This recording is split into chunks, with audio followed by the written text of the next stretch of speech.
Are we good? Are we good? Okay, Amy's going to introduce the library to everybody. Welcome. Hi, folks. Thanks so much for coming out tonight.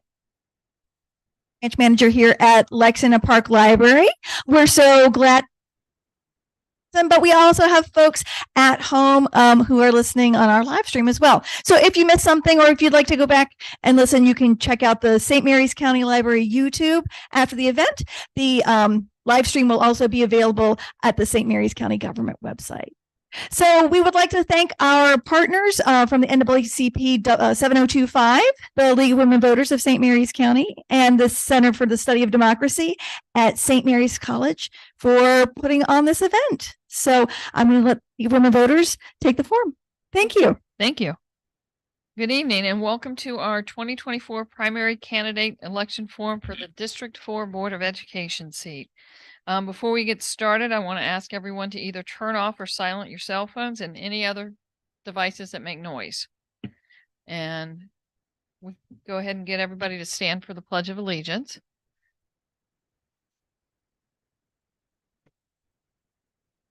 I pledge allegiance to the flag of the United States of America and to the republic for which it stands, one nation, under God, indivisible, with liberty and justice for all.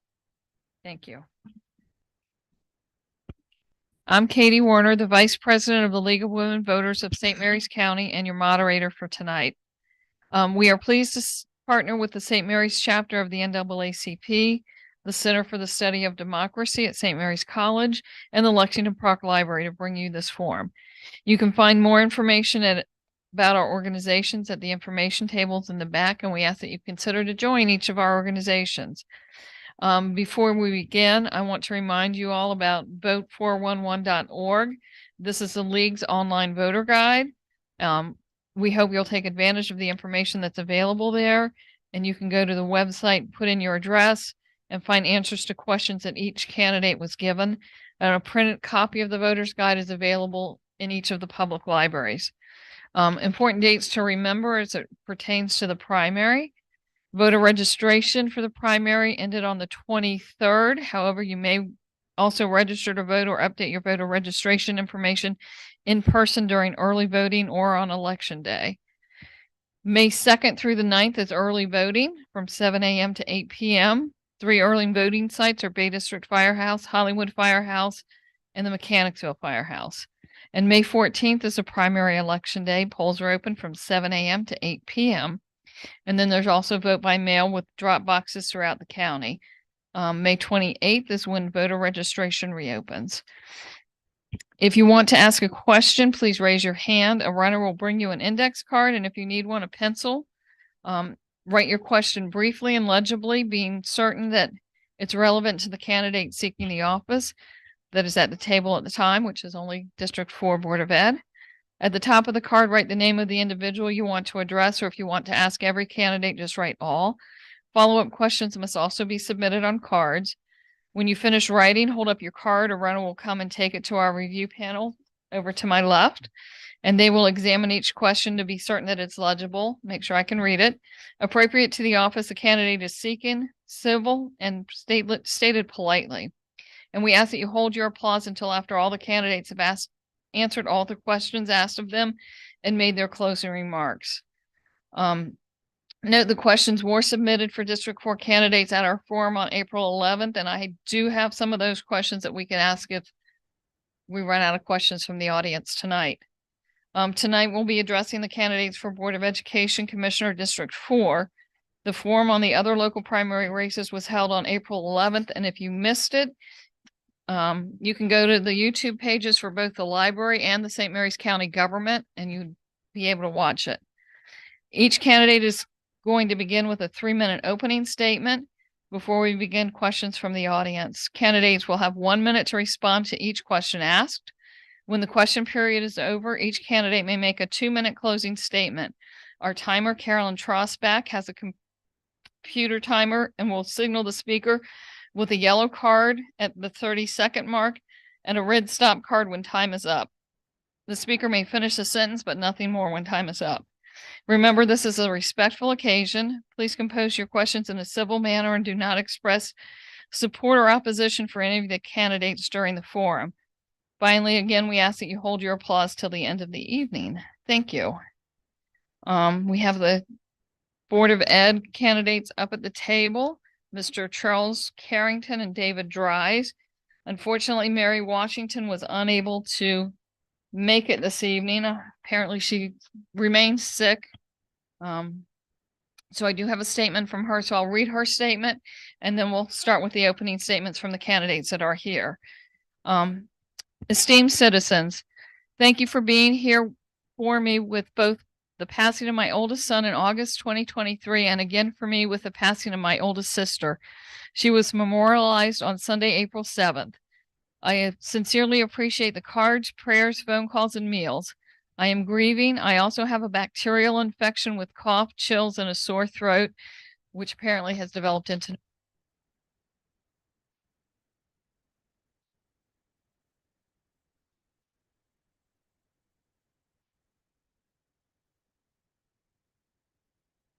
regrettably, I will not be able to attend the candidate forum sponsored by the NAACP and the League of Women Voters.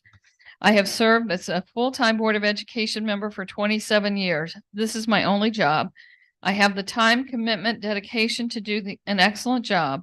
Board of Education is my calling, passion, and purpose in life.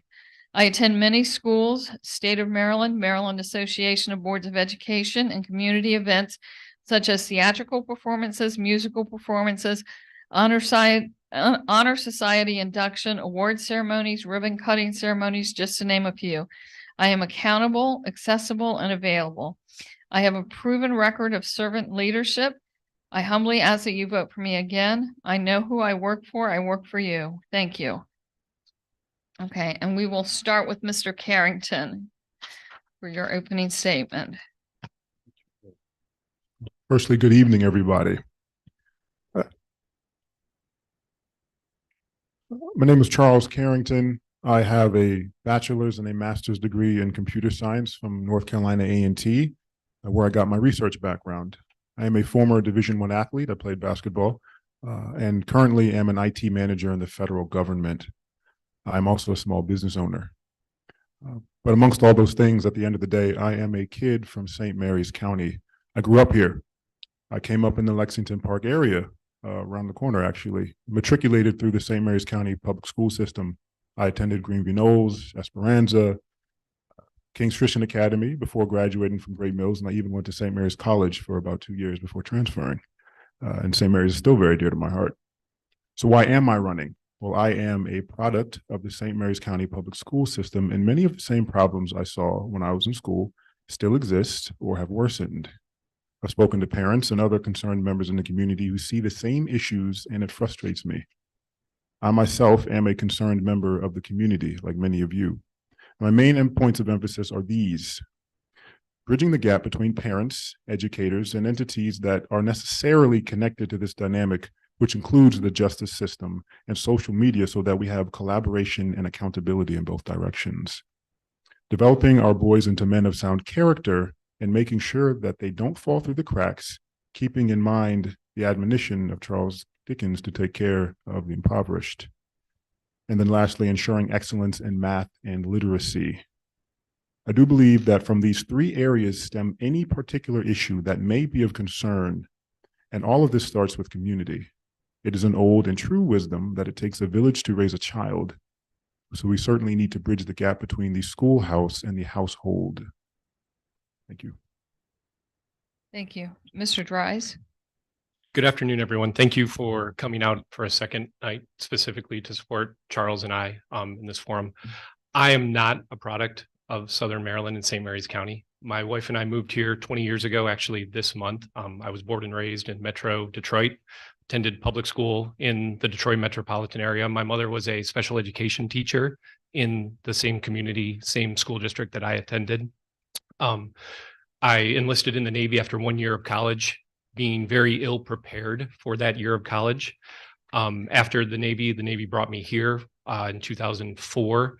My wife and I moved here with our 1-year-old daughter at the time, to live in St. Mary's City, work down at Webster Field. Through that progression, I went back to school, finished my undergraduate degree in business administration, went on to get 2 master's degrees from University of Maryland University College while working a full-time job. My wife also went back to school to finish her medical degrees. In the process, we had another child, our son, both of which have now graduated from the St. Mary's County Public School System. Our son last year, our daughter 2 years ago, both in college right now. And the reason I wasn't here 2 weeks ago, our daughter's studying abroad in Europe, and my wife and I were over there for 2 weeks visiting her. So I do apologize, but it was kind of a planned trip that I couldn't move. So the reason I'm running for school board is our children were born more or less and raised here. They went through the school system. They had an excellent education that they were given in that school system. What I want to ensure is that education, that level, that commitment of those teachers, the facilities, the programs, all of those things remain intact while not bankrupting the rest of the county, right? Taxes, budgets, all of those things are a key factor. And education, as everyone would attest to, is a primary tenet of the community, the civilization, everything that we have, but it needs to be balanced. We can't ask for everything and then expect every citizen to pay for it. There needs to be accountability, there needs to be rationale, and there needs to be an understanding. There needs to be that back and forth communication. We all have wants, we all have needs, but the board needs to be sensitive to how that impacts the greater community. Term limits is another thing I'm very passionate about. Ms. Washington, great advocate, being on the board for 27 years, right? We have term limits in a lot of other offices. It's something to be discussed.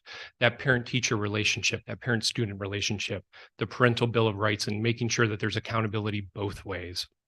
And then again, that responsibility of the Board of Education to the community and the community back to the board and being the voice of the community, both in Annapolis and locally with the commissioners. Thank you very much. Thank you. And the first question we're going to ask Mr. Dries, and this is for both of you. How will you improve DEI in St. Mary's County Public Schools? So DEI is an important factor in education. The community and the school system should reflect the community around it. We need to ensure that we're teaching a whole student, not just the good things or the bad things, but the entire environment around them. Math, science, reading, all the basic skills are needed, but we also need to prepare them for the world around them. Whatever that looks like, whatever that community is. I don't know what the right answer for DEI is. That's a community decision that needs to be made. There's guidelines, there's policy that comes down from the state. Those need to be tailored to the specifics of St. Mary's County and the community that we live in. Mr. Carrington? Sure. Same question. And much like Mr. Dries or Dries? Dries, forgive me. Sorry. Okay. So much like Mr. Dries, I do believe that the schoolroom does need to look a lot like the what the community represents. So if you have, say, 40% of people of color in the community, well, the types of teachers you have should probably be 40% teachers that are people of color as well. And I do believe that we need to focus on hiring teachers that look like our community. We all know that we learn best when we see something that we recognize and we're comfortable in. And there's nothing wrong with that, but being that exposure to a large demographic helps all of us be much more well-rounded people. And I think that goes a long way in the development of our youth. So I definitely would be advocating for that. This is a question for both candidates, and we'll start with Mr. Carrington. Though St. Mary's schools are having funding issues, what are your views on having summer school, even virtually, like Charles County? So I know that there are several places that a lot of private schools are taking the year-round model and it works. I don't know if I would advocate for the virtual element of it, because I have spoken to many parents and many have complained that that was not the best thing. Virtual didn't work. Year-round school, well, if we're investing in our students, yeah, they need to have some time to play and hang out. But year-round school, I think, is just additional education, but I would still harp on community having to be at the core. It wouldn't do better to have summer school and the numbers for the competency numbers in math and reading still look the way they do. So I would much more prefer to perhaps in the summer have programs in which we're connecting, maybe instructing parents to help them be able to instruct their students at home during the school year, or maybe have collaborative where we're teaching the student and the parents. Because I mean, how many of you remember how to do a geometry test? Well, your kids are going to be taking geometry, and I know you want to help them, so I would advocate for that. Mr. Dries? I'm a huge advocate in the more school, the better for our children. There is a balance to Mr. Carrington's point that you can't put a kid in a classroom for 365 days a year. Obviously, there needs to be a balance, and learning takes many different forms, right? It could be a co-op, it could be an internship, it could be volunteering at Greenwell. It could look, that education over the summer could look like many things, but the availability of it, whether it's a virtual class, whether it's an in-class program, whether it's a partnership with the base or with the county or with the school district, those options should be looked at and on the table. To the point of virtual learning, there are some classes that do well virtually. There are some classes that do not do well virtually. So making that distinction and leveraging those classes that can be done virtually, we need to look into, and those that can't, marshal resources towards those and the whole learning environment, not necessarily just the scholastic books, pencils, paper over the summer. Okay, this is for both of you as well. What is your connection to District 4? Yes, Mr. Dries. So I live down by Greenwell State Park. I live in District 4, obviously, or I wouldn't be running for it. My children grew up in District 4. I have a strong sense of community. I used to work on the base, Pax River. I've since moved 2 years ago up the road to Quantico. I work at home, so I spend a lot of time in District 4 in my basement. But it's the community, it's the neighborhood that we live in. It's the neighborhood where our kids became adults in. It's the neighborhood where our kids volunteered. It's the neighborhood where our kids learned to drive. So it's really where our family kind of coalesced and became a not a parent and child, but more of a parent and an older child, a teenager, went through all of those struggles. So District 4 is at my heart. That's where we are. That's where we live. And that's what I want to see maintained and grown. Mr. Carrington. Well, I mean, I grew up here, right around the corner. Matter of fact, I came to this library. A lot of great memories playing RuneScape on this, computer as a child. But I had the benefit of seeing a lot that the county has to offer, particularly in District 4. I mean, Chancellor's Run Park is where I grew up playing basketball. Chancellor's Run, St. Mary's, well, it's not really District 4, but Chancellor's Run, Esperanza Middle School is where I work out now when I'm playing ball. This is where I live. This is where I've always lived. It's an area where I think I'd like to raise my family. I volunteered at the Restore back when it used to be at the old firehouse, and I do miss those days. It's very much a part. It's really all I know. I'm very much a part of this community. That's the way that I'm connected. I mean, I grew up here. I played Parks and Recs basketball. If you had kids my age in Parks and Recs, I'm sorry, I did win the championships every year. But so very well entwined, interconnected in the community, and really have a heart for it, because this is where I grew up. Okay. This is for both candidates, and we'll start with Mr. Carrington this time. What is your position on having term limits for the Board of Education? So I do believe in term limits. I think that's a good thing, because you need to have fresh ideas, but we also need to do it in a way that makes sense. We need to think through everything. So if someone does an excellent job, your community probably wants them there. So while there may be a term limit, I don't think that someone should be precluded from running again.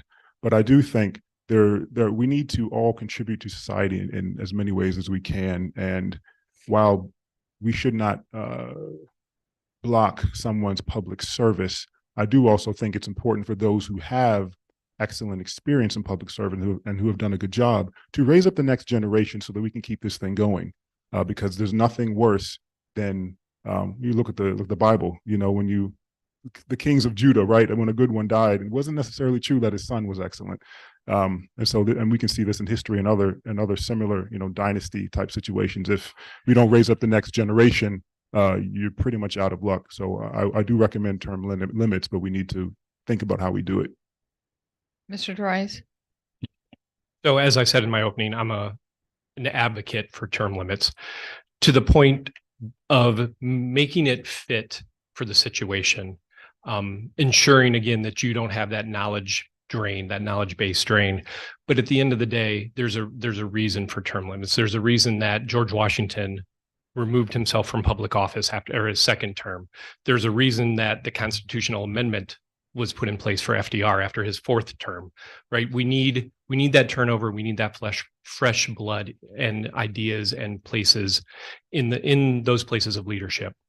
The idea that the availability of that knowledge transfer needs to be done. That's the job of the person in the office, not only to hold that office, but train up that next generation, ensure that there's someone coming behind them, succession planning, all of those types of things. So don't know what the right number is, what the right amount of time is, but the incumbent has that inherent advantage to stay in office for a long time, and we need to ensure that there's an open and free election. Okay, this question is for both candidates as well. We'll start with Mr. Dries. What is your position on banning books in schools? So books are obviously a very important thing, right? There needs to be an understanding of what the book is. If there's a question about banning it, there should be a discussion, there should be a process, there should be a policy, but also the decision makers, the Board of Education, should read the book. At that time, before a decision is made, you need to be informed on why you're making that decision. I've heard various stories of various different books being banned, right? Catcher in the Rye, Lord of the Flies, things that most of us in this room have probably read at some time or another. Those were controversial in their times, but there were very valuable lessons and very valuable points in there. Is it right? Is it wrong? Not necessarily. There's no cut and dry answer, but I think it's a community. It's a group decision, but it needs to be an informed decision, not an emotional decision. Mr. Carrington? Yeah, and I actually am very much in agreement. We need to be logical regarding books need to be age appropriate in school, period. They do need to be age appropriate. It does require collaboration between parents and teachers. Parents should know what their kids are being required to read, what's being impressed upon the children in school. Now, regarding books that may be in a library, well, perhaps again, if we're using our imaginations, some books should be age restricted, right, and perhaps require parental consent before they're accessible. That to me is logical and decent. I think it's incumbent upon parents and teachers to work together. Teachers should have the syllabus ready, and parents should know what's on that syllabus. If there's a book that they are not in agreement with, they should have the right to have the child excused from reading it. And I also likewise believe that we should know the content of the book so we can think logically and not just be willing to just pull books out because we're emotional. We should actually know what's in it. Yeah. This question is also for both candidates. We'll start with Mr. Carrington. Teachers can carry concealed guns in Tennessee. Do you approve or disapprove? Why or why not? I feel like this is probably pulling towards a larger question of do I believe that teachers should be equipped in the classroom? I would much prefer to see well-trained resource officers. You're adding in an additional element. Anyone who's a gun owner knows you're adding an additional element of risk when you have a weapon involved, period. It's much better for parents, teachers, and students to be comfortable knowing there's not a weapon in the classroom, though we do need to protect our kids. And we have seen school shootings, which we absolutely hate. So resource officers that are well equipped and trained to protect students from the outside threats and teachers from the outside threats, I think is the more appropriate way to handle that. A well-trained, a well-equipped resource officer, I think does the job. But I would not want to see our teachers carrying weapons. Yeah, personally, I don't think. And then how would you do that? You would have to train the teachers. That just to me doesn't quite seem to be the best way to do it. Mr. Dries? So I think teachers should be teachers and resource officers should be resource officers. The budget meeting 2 days ago, right down the way at Great Mills High School, we heard over and over again that teachers are overworked, underpaid, don't have the resources, don't have the time, don't have the materials, and adding a very, very decisive measure, right? A very effective long-term tool at their disposal, regardless of the training, regardless of everything, is not a position that I think is the best course of action. Whatever that training is that you'd have to give the teacher, whatever those safeguards are, those resources are better used other places, i.e. resource officers. We have resource officers to be resource officers. We have teachers to be teachers. Next question, we'll start with Mr. Dries. How will you improve special ed access in St. Mary's County Public Schools? How will the Maryland Blueprint help or hinder your initiatives? So special education is very close to my heart. As I said, my mother was a special education teacher, hearing impaired special education teacher for 25 years. I myself have a learning disability. I'm dyslexic, never diagnosed. My mom would come home every night and practice all the tests on me. So I'd sit at the kitchen table and take every standardized test you can imagine.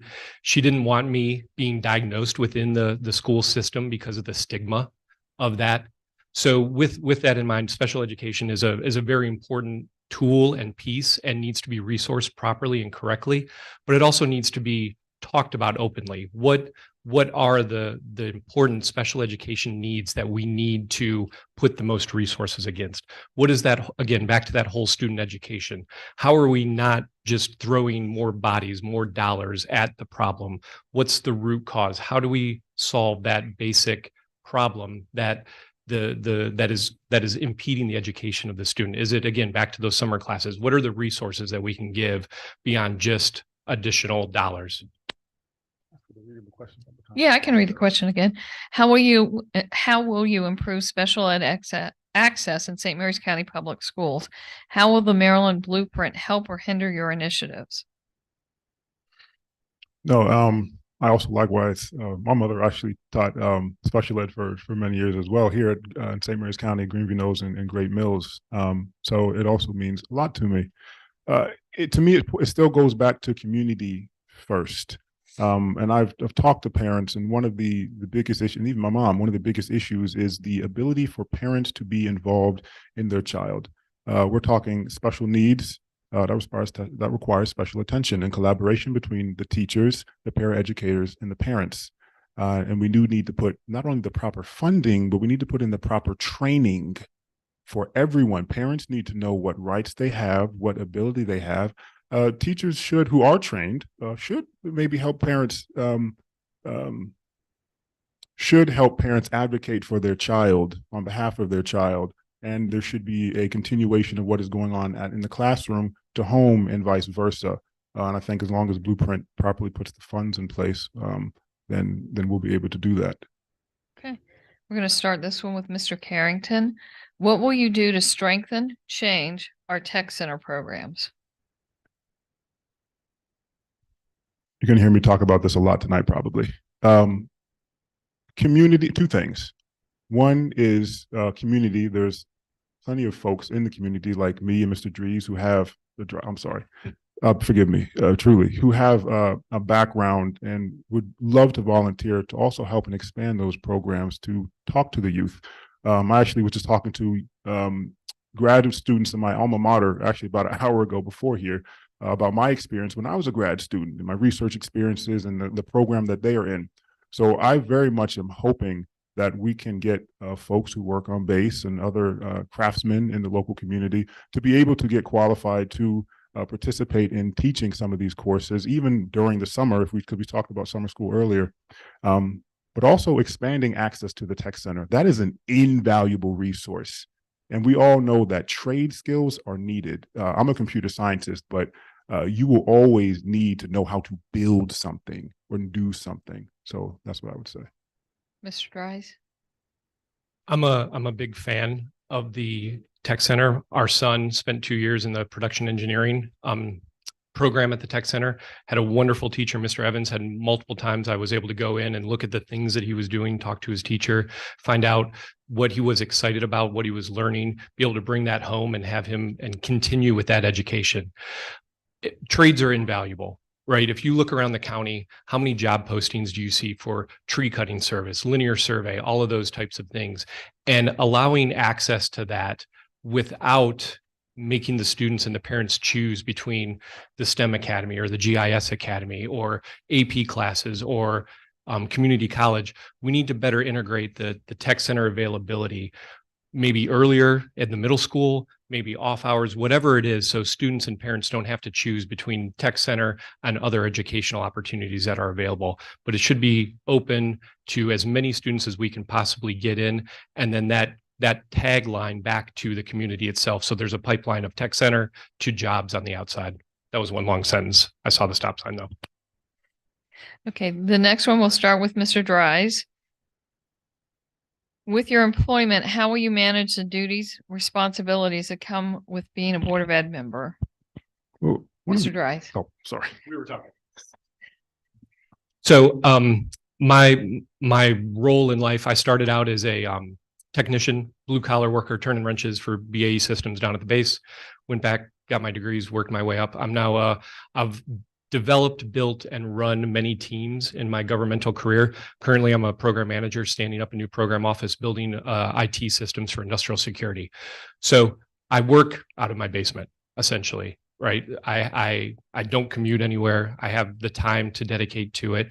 I don't have any kids because they're empty nesters. So when my wife and I dropped our son off for his freshman year, we came back home and looked at each other and said, it's 6 o'clock at night. We don't have anywhere to go, anywhere to be. So we went to bed.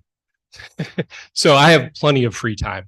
But also with my background, again, time management, running teams, running multiple requirements, disciplines, questions, all of that stuff. I sleep with a phone. I have a phone all the time, virtual, all of that stuff. I live, eat, and breathe project management and resource management. Mr. Carrington? Yeah, not to sound like a mirror, but very much similarly, being a federal employee who also does not have to commute to DC every day, thankfully. I also am an IT manager in the federal government, and it's all about time management, financial management, and people management. I also don't have any kids, so I do have a fair amount of free time on my hands as well. And not having to commute gives me the time that I would need to be able to fully devote towards preparation and investing in the students here. I've also coached in the local community. So, I mean, I've invested my time and certainly will would love to do so for this purpose as well. This next one will start with Mr. Carrington. It appears as though St. Mary's County Public Schools has inserted a suicide prevention lesson into its current health curriculum at the high school level. This is part of a statewide program. What are your thoughts on this, if this lesson should be taught? Well, firstly, to speak on that, I'd like to actually sit in on a class and see exactly what they teach. But this points more towards mental health. And are we providing, well, firstly, no, I'm glad that someone is stepping up to do something to address, because there is an epidemic across the nation. We do know this. But I would still point back to community. Are we actually looking at these children and what they need, their mental state? We know that COVID had a huge socialization. It made it difficult for kids to socialize over those 3 years that we were socially distanced.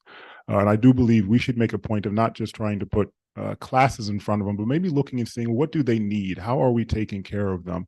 What is their mental state in the classroom? What's their mental state at home? And what things can we do to make sure that they're comfortable, feel safe, and feel like they belong here and are needed? Because everyone's life is valuable, and every child needs to know that.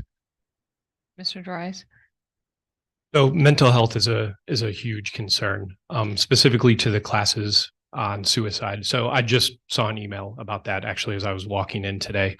A lot of questions. I can't really comment on the course itself, right? My questions would be, what is the course? Did the Board of Education, current Board of Education, review it before the implementation came down from the state? Do they agree with it? Do they disagree with it? All of those types of things. But to the overarching idea of mental health. So my daughter was a student at Great Mills when the shooting happened, right? So the care that came from that is huge. A couple, I think 2 years ago at Leonardtown, the speaker that came in with all the controversial things that he was talking about. So kids are exposed to this. We need to be able to give them the tools to deal with that, whatever it looks like. But again, it's the administration from the state, from the county, whatever it is, should not be providing those tools in a vacuum to your kids, to my kids, to the community's kids. It should be a conversation that's had as a group, so everyone understands. We'll start with Mr. Dries for this question. What is your background in special education? Can you explain an IEP 504? So again, I've said it before. So the 504 is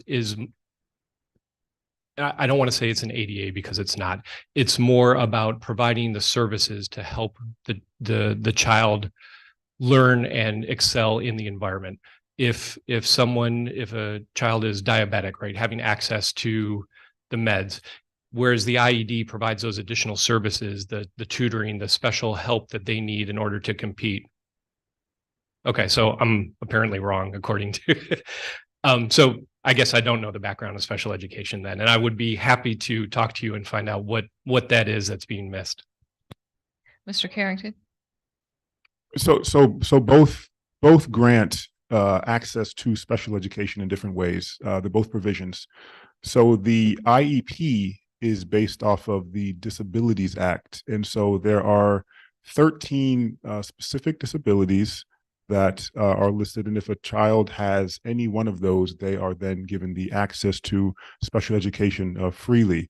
504 is also access to special education for those students who do not fall under one of those 13 categories, and that's based off of another act that was put into act by Congress on behalf of students and parents, so students were not left out. And so I do not remember exactly what the 13 are, but they both provide access to free special education according to the needs of the child. I think that's what those do. Okay. We'll start with Mr. Carrington for this one. Who do you think has the professional skills to manage school libraries? Yes, the question, who do I think has the? Who do you think has the professional skills to manage school libraries?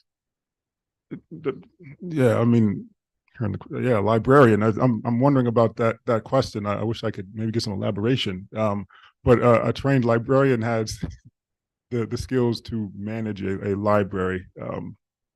I would assume. Mr. Dries? I'm going to agree with Charles on that. I would go with a librarian, but I would maybe to expand on it a little bit. Besides someone classically trained in librarian skills, Dewey Decimal System, all of that fun stuff, but someone who has maybe a little bit of that counselor in them that can read between the lines, right? If there's a kid in the library every lunch period sitting and eating by themselves, maybe that aspect of, hey, let me go talk to that child and see what's going on. So a librarian that's compassionate, maybe, I don't know, but I would say that's looking at a resume for a library position. I would look for those soft skills and those parts and pieces that could complement the where do I find the encyclopedia question. Okay. We'll start with Mr. Dries for this one. In light of the blueprint, would it be a mistake to vote out someone with experience with it? So that's an interesting question because I would argue that no one really has experience with it because of where we're at in the timeline with it. The blueprint is an interesting lightning rod topic, obviously, in the county. There's some good parts to it. There's some other parts to it. There's some not thought out, laid out well plans that it implements. I think in order to implement the blueprint successfully, legally, within the constraints that the state has given, within the constraints of the county, we need all the help that we can get, whether that's the current Board of Education, a new Board of Education, everyone in this room, the students, everyone getting over or getting through the blueprint. While the intention is great, nobody's going to argue with higher teacher pay. Nobody's going to argue with the things that come from it, but the implementation of it is going to take everyone to figure out how to do that without breaking the system. Mr. Carrington? Similarly, I mean, yeah, there isn't really one who has experience with it. But the ins and outs of Blueprint, even going to how it's funded, these are all concerns that we all need to think about as a community. And I would hope that we would be using our best imaginations to figure out how to implement Blueprint in a way that does not disrupt learning, that doesn't cut any programs that are needed, particularly not the arts or anything like that. I can leave it there. Yeah, there's not really, this is something that all of us that are running are certainly investigating and looking into. I would much rather that we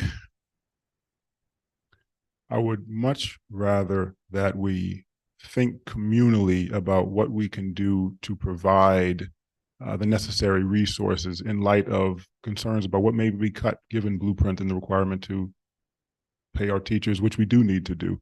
But some of the concerns that have been expressed about how we do that. This is for both of you. Again, we're going to start with Mr. Carrington. How would you improve budget coordination between St. Mary's County Public Schools and the county to prevent, mitigate budget differences issues like we're seeing in this current budget cycle? Well, that's a communications issue. And that always starts with transparency. I would like to look at where is the miscommunication happening and why is there discrepancy? Is it management? Is it knowledge of budgets? Where is that, and tackle it there? Yeah, I would start there. You have to first look at communications. Where's the breakdown happen, and how do we best establish effective communications between organizations and groups? This is something that you see in the federal government kind of regularly at large scale. Sometimes it's differences, poor leadership. Sometimes it's poor management at a lower level. But it starts there, really looking and investigating where that breakdown happens, and perhaps training folks how to communicate in an administrative structure and in a business structure. Mr. Dries? So the way that the current budget was handled by the Board of Education, I don't agree with whatsoever. The fact that the board put a budget up that they knew was above the cut line of what was available and put the county commissioners' backs against a wall and made them the bad folks, whether they raised taxes or cut the budget. They were in a no-win situation. So I don't, budget numbers and everything else aside, the fundamental flaw of the Board of Education living beyond its means and not being responsible for the tasks that they're chartered with is unacceptable in my mind. However we got there, it doesn't matter. We shouldn't have been there in the first place. Whatever the outcome is, doesn't matter. We shouldn't have been there in the first place. So I've looked through the budget. This is what I do for a living. I know where to hide money and I know where to find money in the budgets. I do it every day. So I've looked at the budget. There's a lot of places that I would have looked at first before I put up a budget that was $7 million above the cut line that they knew going in. Okay, we're going to start this one with Mr. Dries. What do you think the current Board of Education is not doing? Like I just said, budget. I don't think that they're managing not only the funds that they have, but projecting, balancing, and living up to that responsibility, one of the core responsibilities they have. The other piece I would say is there are tremendous resources available to the board to manage those types of things, from a CFO, from an entire C-suite of highly paid professional people, that is their entire job in life, is to prepare the board, bring decisions to them that they can make in an informed manner, listening to the community, and then work with the county commissioners, again, not to break the county. So I think it's that communication piece, specifically on the financial side, but there are other areas. The other part I would say is pushing back against Annapolis. There's an entire legal arm of the chain of command of the organizational structure under the superintendent. Let's use it. What happens if we tell Annapolis no? We've got lawyers on staff. Let's have that discussion. Mr. Carrington? I would say additionally making some of the hard budget decisions, but beyond that, I would say being more responsive to some of the major issues that are going on in the schools currently. Like, for instance, the effect of social media on our children, its presence in the homes or the schools, which can lead to violence in the schools. And I think really engaging or coming up with ways to bridge that gap between parents and teachers, the household and the schoolhouse. I'm not seeing that happen. that's those are probably the biggest things that I think aren't happening on the school board currently. And hopefully I would like to see done here soon. We'll start with Mr. Carrington for this question. When was the last time you spoke with students outside of your family or school about their thoughts? Actually, earlier this month, I participated with the NAACP actually at Great Mills High School at it was a career fair. Now, I was supposed to be representing the NAACP, but I was really just promoting my alma mater, North Carolina A&T, because I can't help it. It's a great school for athletics and academics. I mean, it is phenomenal. It's one of the top research schools in the country. And asking kids about really what was on their mind. I didn't necessarily ask them what they feared. I just kind of know where's your head state? What are you thinking about? And yeah, kids will always be kids, but it troubled me that it didn't seem like anyone was really pushing them towards thinking about what they might do in college. I heard a lot of things like real estate, and I pushed a couple kids to, okay, you want to do real estate, maybe get your MBA so that you not only can, buy and sell houses, but you can, own an empire buying and selling houses. What was the question? I want to make sure I answered the question appropriately, because once I get going. When was the last time you spoke with students Oh, outside okay. of So your? I answered effectively. Okay. Mr. Dries? I think it was probably 2, maybe 3 weeks ago. I spoke to a group of students. It's hiring season for the federal government, talking to interns. I talked to local kids that my children know, specifically my son, since he just graduated last year, pushing some of his friends towards me, as well as some children that they know that are going to college. The biggest feedback, and it wasn't direct feedback even, it was preparedness for life after high school, whatever that may look like. Kids today think that college is the only answer, right? I've got to go to college, and really around here, I've got to go to college and I've got to be an engineer. Like, those are the options. And that's not the case. It's not one size fits all. Beyond that, it's the self-esteem issues, having kids that are getting ready to enter the workforce, comfortable talking to adults, comfortable talking to authority, comfortable to talking to people in position of power, and being able to have that conversation. They're still going to be nervous. They're still going to be jittery, but having that conversation and being ready to take on the world. We're going to start with Mr. Dries on this one. What specifically would you do to save money within the school budget? Thank you. So in looking at the school budget, if you look at it, in every single category, there's this column called Other. And it's a big number in a lot of those sections. There's actually a section called Other Institutional Costs of $23 million. Within Other Institutional Cost, there's an Other category for $516K. So, and again, because of the way that the budget's constructed and on the website, I didn't have time to take the PDF, hand jam it back into an Excel sheet so I could actually do the math easily. But if we just looked at the other categories, beyond that, mid-tier administration is a huge number, a huge percent of the budget, essentially the same number of bodies and dollars as the entire support system for all of the buildings. So think janitors, cafeteria workers, all of those things equals mid-tier administration. So that's where I would start. And Mr. Carrington? In a couple of areas, excuse me, administrative costs, kind of looking at our central office, how highly, obviously we want to support our superintendent and administrators at the highest level, but are we paying them a salary that makes sense given some of the other needs?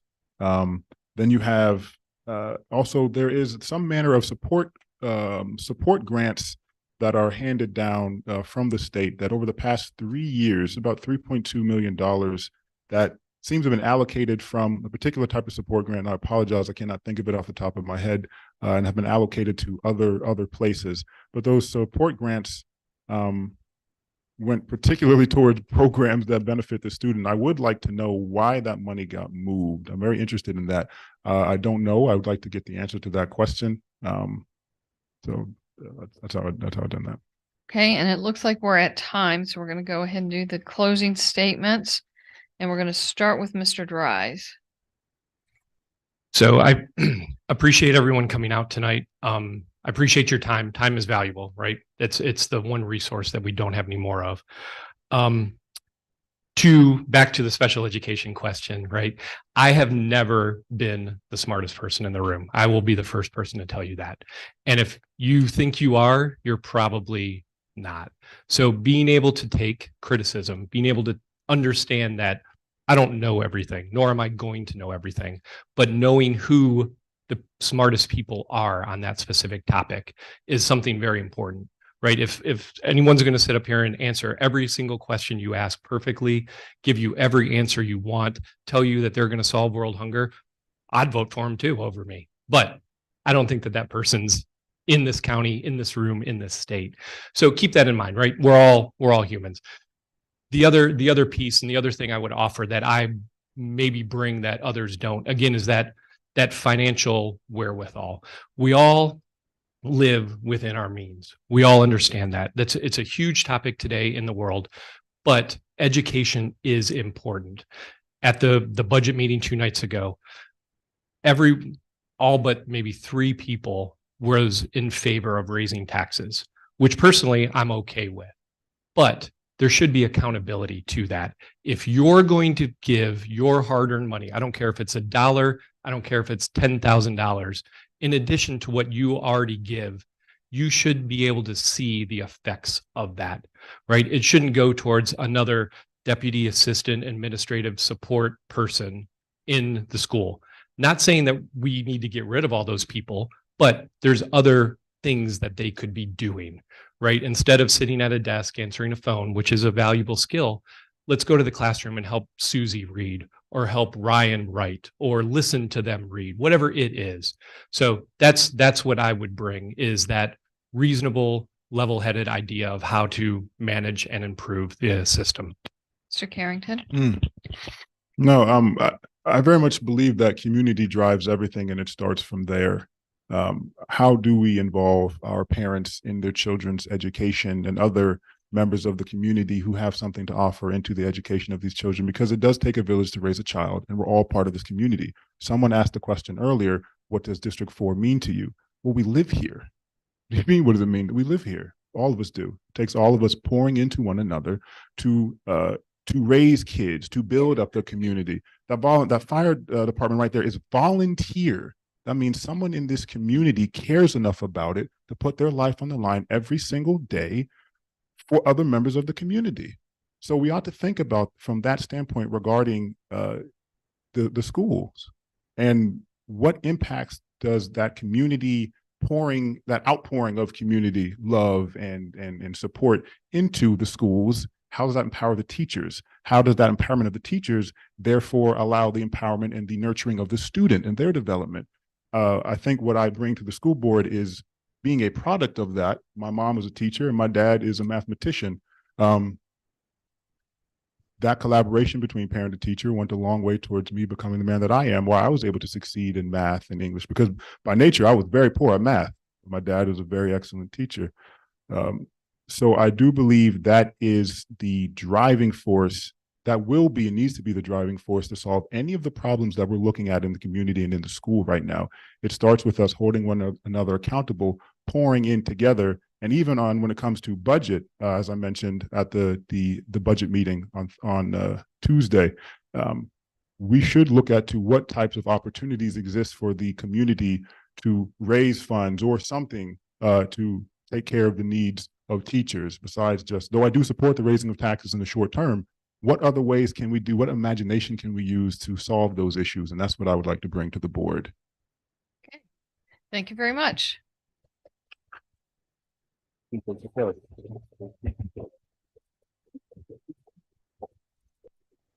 I hope everyone goes out and votes at least by the 14th of May when the primary is, and then we'll see you again for the general election. Have a good night, everybody.